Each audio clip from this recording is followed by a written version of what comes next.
A paz do Senhor a todos, meus amados irmãos. Que Deus abençoe cada um de vocês grandemente em nome de Jesus.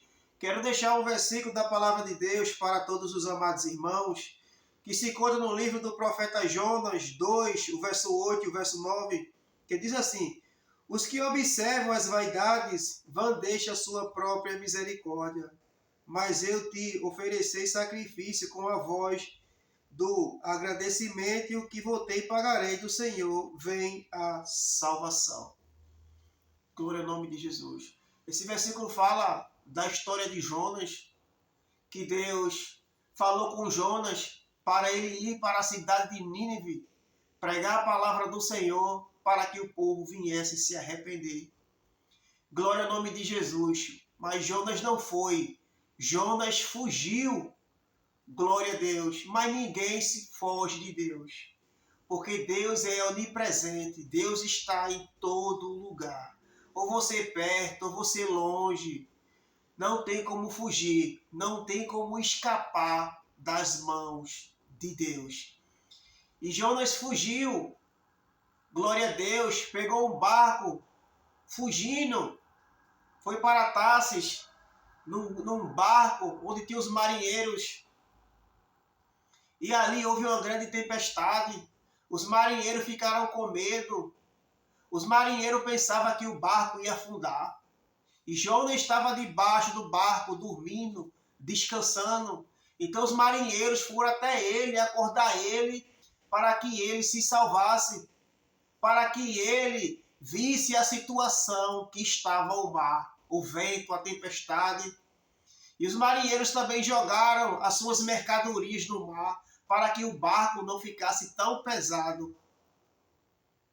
E Jonas, no seu entendimento, ele sabia o que estava acontecendo ali.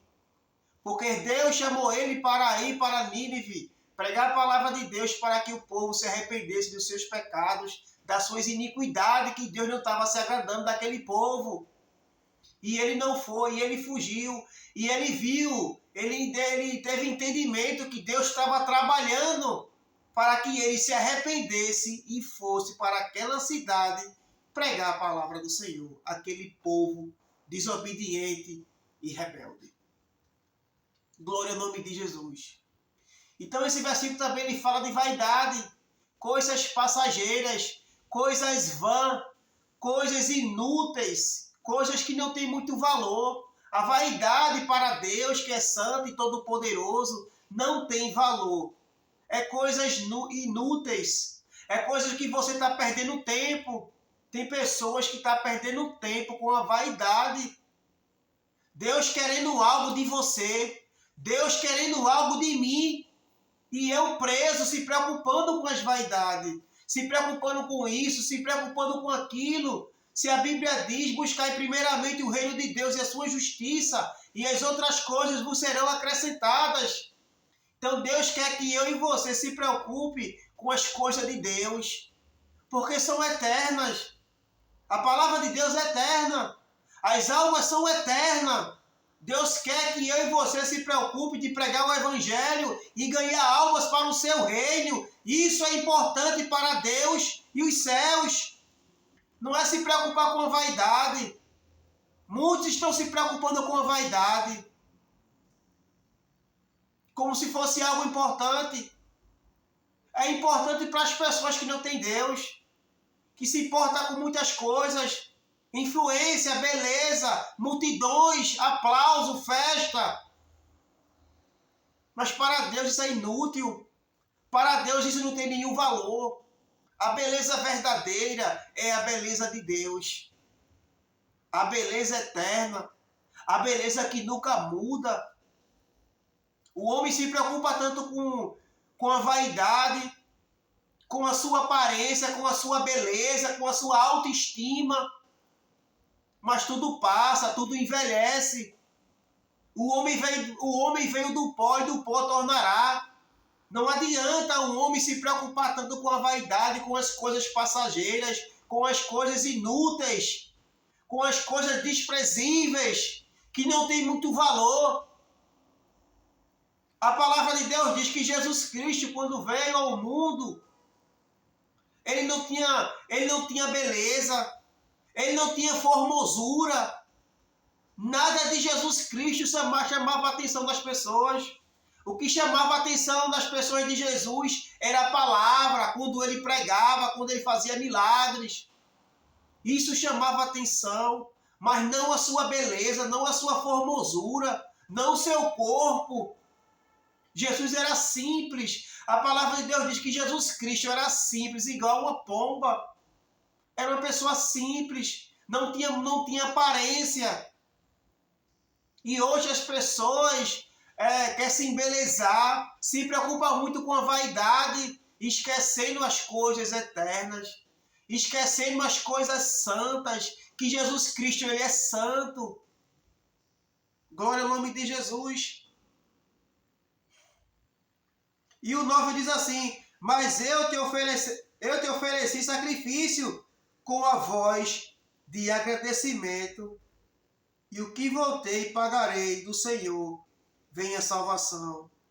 Então Jonas ele orou, Jonas ele ofereceu ao Senhor sacrifício de louvor dentro do grande peixe. Jonas ele caiu no mar e um grande peixe engoliu, permitido por Deus. Deus poupou ele para que ele não morresse, mas Deus queria que ele se arrependesse e fosse lá pregar o evangelho, pregar o arrependimento na cidade de Nínive. Veja como Deus é grande, veja como Deus é poderoso, veja como Deus tem misericórdia de mim e de você. Glória a Deus, aleluia! E Jonas ofereceu a Deus sacrifício de louvor. Ele orou, ele se humilhou, ele pediu perdão. Glória a Deus. Grande foi o lamento de Jonas, meus irmãos, dentro daquele grande peixe. Jonas orou, Jonas se humilhou, Jonas ofereceu a Deus sacrifício de louvor. Glória a Deus. Pense numa situação que Jonas se encontrava dentro daquele grande peixe. Se fosse eu, se fosse você que estivesse dentro daquele grande peixe, o que você faria diante de Deus nessa situação? Será que você ia ficar calado? Será que você não ia louvar? Será que você não ia orar? Será que você não ia se arrepender? Será que você ia dizer: Deus, eis-me aqui, agora eu vou para aquela cidade pregar a palavra, para que o povo se arrependa, Senhor, e o Senhor não destrua, que o Senhor poupe aquele povo e aquela cidade. Glória ao nome de Jesus. Se fosse eu, se fosse você, eu e você ia se arrepender. Eu e você ia dizer: Senhor, eu não fui, eu fugi, mas se o Senhor tirar eu dentro desse peixe, eu irei, custe o que custar, mas eu vou fazer a tua vontade, Senhor. Eu creio que Jonas falou isso. E Deus ouviu a voz de Jonas. E Deus ordenou que aquele grande peixe vomitasse Jonas. Jonas saiu do grande peixe, da boca do grande peixe, e não aconteceu nada com Jonas. Coisa linda, coisa gloriosa. Como o trabalhar de Deus é lindo, como Deus é todo poderoso. E Jonas foi àquela cidade e pregou sua palavra. Muitos se arrependeram.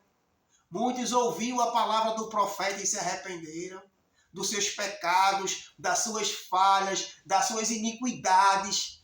Algo que Deus não se agrada, que o homem muitas vezes faz. Glória ao nome de Jesus. Jonas foi. Jonas pregou o arrependimento. Jonas falou que Deus não estava se agradando e gostando daquela cidade, daquele povo, daquelas atitudes. E o rei daquela cidade,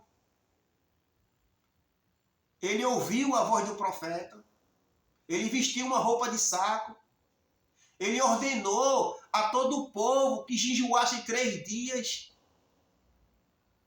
Coisa gloriosa. Até os animais, a palavra de Deus diz que jejuaram 3 dias sem comer e sem beber. Você acha que Deus não ia ouvir? Você acha que Deus não ia poupar aquela cidade? Se os homens se arrependeram, não foi todos, mas a maioria daquela cidade se arrependeram dos seus pecados, não cometeram mais os pecados que cometia antes, mas deram ouvido à voz de Deus, que Deus não brinca. Deus, quando fala, ele age, ele trabalha, mas quando o povo se arrepende, quando o povo clama, quando o povo chora, Deus tem misericórdia, Deus poupa. Quando o homem se arrepende, quando o homem se humilha, Deus gosta disso, meu irmão. Se você pecar, se arrependa, se humilhe, peça perdão a Deus, peça ajuda a Deus, que Ele vai te ajudar, Ele vai te perdoar. E você vai dar a volta por cima. Que Deus quer isso de mim e de você. Obediência. Obedecer. Se Jonas tivesse obedecido, Jonas não teria passado por isso. Isso às vezes acontece com muitas pessoas.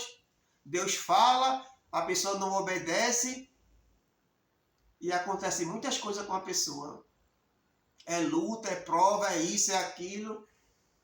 E às vezes a pessoa não entende. Se tivesse lá atrás obedecido à voz de Deus, muitas coisas não teriam acontecido na tua vida ou na minha vida. O segredo é obedecer. O segredo é fazer a vontade de Deus e não a vontade dos homens. Porque Deus, quando manda, Ele responsabiliza. Amém, meus amados? Que Deus abençoe cada um de vocês. Que Deus abençoe a sua casa, a sua família. Que Deus dê livramento, que Deus te proteja. Que Deus abençoe a tua entrada e a tua saída. Os dias são maus, os dias são difíceis, mas Deus está no controle de tudo. Deus está no controle da minha vida, está no controle da tua vida. E Deus também está no controle lá em Israel. Lá Israel está tendo guerra, ataque, destruição. Mas ninguém consegue destruir Israel. Porque Israel pertence ao Senhor. O nosso Deus, Ele é o Deus de Israel. Amém? Que Deus abençoe a todos, em nome de Jesus.